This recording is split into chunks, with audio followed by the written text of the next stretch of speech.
As we wind down 2024, our next guest has some tips to maximize happiness through the holidays and into 2025. Joining us now is Arthur Brooks, American Enterprise Institute President Emeritus. He is a columnist for The Atlantic, a podcast host, and an author of Build the Life You Want, author of The Road to Serfdom, author of a lot of great books.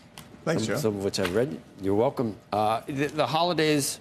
And I agree with you. Thanksgiving is, we do need to sit back and look around and say, wow, we really have it made. When you get past shelter and food and clothing and, worrying about, survival, that's when we seem to run into trouble and get bogged down in things. But I'll just say that the holiday, and I'm ecstatically happy for a lot of reasons, but the holidays around Christmas can be difficult for people. I'm really not sure why. Loneliness, maybe? Well, a lot of people have real trouble, with their family situation, for example. And when you're being forced to be as cheerful as you can possibly be, it sometimes actually provokes the opposite reaction in people.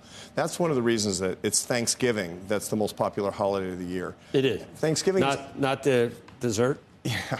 Thanksgiving is the best psychology that we could possibly imagine. The reason is because we're being asked to be grateful, not to be cheerful, but rather to be grateful. The human brain processes resentment very efficiently and gratitude very poorly, because we're evolved to actually have more negative emotions than positive emotions. That's what kept you alive 250,000 years ago, was negative emotions, like something's going to hurt me or kill me. I should be angry. Fight or flight, yeah. Exactly right. But if you manually actually focus on the more appropriate emotion, which, God bless America. I mean, look at all the abundance that we have and the security that we have. We can be focused on the election. We can be focused on anything we're resentful about. But the truth of the matter is that gratitude is reality. And on Thanksgiving, people are being asked to be grateful, and that refocuses themselves. And we can actually do that almost every day. From now until the end of the year, our viewers could actually put together gratitude lists they look at once a week, or that they update once a week and look at every day. And by the end of the year, they will be between 10 and 20% happier than they are right now. It's a big part of addiction, too. They teach gratitude to go back into that, too. Absolutely. And the reason is because you want to be working in the parts of your brain that are focusing you on the things that you have as opposed to the things that you don't have. Mm-hmm. Addiction is all about the things that you don't have and that you're trying to fill a hollowness. Gratitude is about the things that you have for which you're feeling positive about those particular things. Your family members, for example. This is one of the reasons that to get out of addiction, you need more love relationships for which you're actually grateful, and be paying attention to those things. Look, we're all a bunch of addicts right now. We're all a bunch of addicts to bad news and to resentment and to anger, and we can put it down. We can just voluntarily put it down, but we have to pick something else up, and that's the love in our life. I mean, I don't even know if we want to go into it anymore about certain relatives not being welcome, and I've read articles where I'm never talking to either my mother or my father or my neighbor, or I'm never going to speak to them. To me, it's tiresome and almost juvenile. It's very sad, and the problem when you hate for whatever particular reason. I'm not speaking to somebody because of the way they voted in the election. You've become the product. There are people who actually want you to be conscripted into their culture war because it's extremely profitable for viewers in certain shows, for social media followers, for money, straight up money. And so don't be the product. Don't refuse to be used. Stand up to the man, like they used to say in the 1960s, and then we can actually be free. Then focus on the things that actually matter in our lives. Look, this could be the Squawk Box challenge, man. I mean, more gratitude from now to the end of the year. What are you grateful for, Joe? I can't think of anything I'm not grateful for. My health, my family. I was going to say my hair, but I don't want to. I'm not going to say that. You're killing me, is that our? I mean,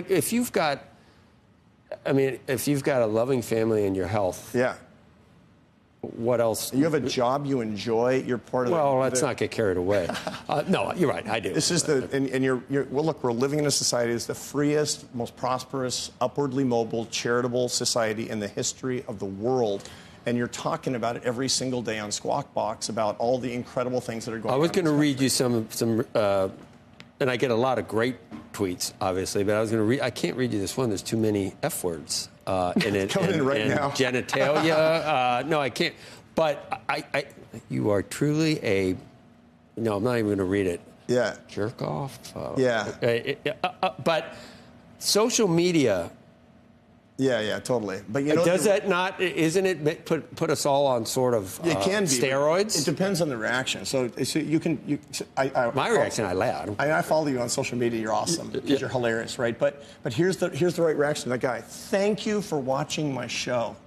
Thank you for watching my show. It's unbelievable. It's better not to answer at all. What's that? It's better not to answer at all. No, for sure, because you get a pen pal forever. But the whole point is that answering with gratitude, it changes your heart, not just theirs. How do we put this into business terms? Because there are business leaders who are maybe excited in some areas about potential changes coming, others unnerved because they don't know what it's going to mean for their industry. You know, we've seen some big swings every 4 to 8 years in terms of what rules we lay down. And there are CEOs who are putting billions of dollars to work based on knowing what the plans are going to be. Yeah, policy uncertainty is the biggest problem that we have in this country. It's not policy, but rather policy uncertainty. And the fact that it's a ping pong ball between, the 5% margins of most right wing and most left wing. That's a big problem in this country, for sure. But great CEOs, great business leaders, look, smart people act like entrepreneurs.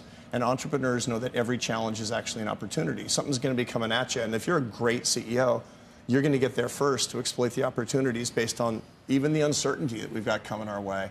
I know a lot of people who are really smart, and when things are weird, they get rich.